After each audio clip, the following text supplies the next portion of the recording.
গত মার্চ মাসে আমি প্রায় 30,000 টাকার মতো ইনকাম করেছি। টোটাল 250 পার্সেল কমপ্লিট করেছি। আসসালামু আলাইকুম, আমি রাফেল আহমেদ সাগর।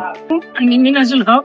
আমি দীর্ঘ 4 বছর যাবত পাঠাও পার্সেল হিরো হিসেবে কাজ করছি। আমি দীর্ঘ 2 বছর যাবত পাঠাও পার্সেল রাইডার হিসেবে 800 প্লাস ট্রিপ সম্পূর্ণ করেছি। তো মার্চ মাসে 25 থেকে 30,000 টাকার মতো ইনকাম হয়েছে আমার, এবং এই পর্যন্ত আমি মোট 80,000 টাকার মতো ইনকাম করেছি। শুরু করেছিলাম পার্ট টাইম হিসেবে, তো তার পাশাপাশি চাকরি করতাম। তো দেখলাম যে চাকরির বেতন আমাকে যা দেয় তার চাইতে বেশি ইনকাম আমি পাঠাও পার্সেল আমি রাইড করে বেশি টাকায় দেখা যায় আমি দৈনিক ইনকাম করতে পারি। তো আমার সেই বেতন থেকে বেশি ইনকাম আসে, তাই ভাবলাম এই পাঠাও পার্সেলের সাথে আমি সবসময় জড়িত থাকবো। আমি স্নাতক কমপ্লিট করেছি। এরপরে পার্ট টাইম হিসেবে পার্সেলে জয়েন করি। আমি দীর্ঘ 2 বছর যাবত পাঠাও পার্সেল রাইডার হিসেবে কাজ করতেছি। তো 2 বছরে টোটাল 250 পার্সেল কমপ্লিট করেছি। আমার মতো একজন পার্সেল ডেলিভারি হিরো হতে চান তাহলে আর দেরি কিসে? আজই যোগাযোগ করুন পাঠাও সাপোর্ট অফিসে অথবা ডাউনলোড করুন পাঠাও ড্রাইভ অ্যাপ।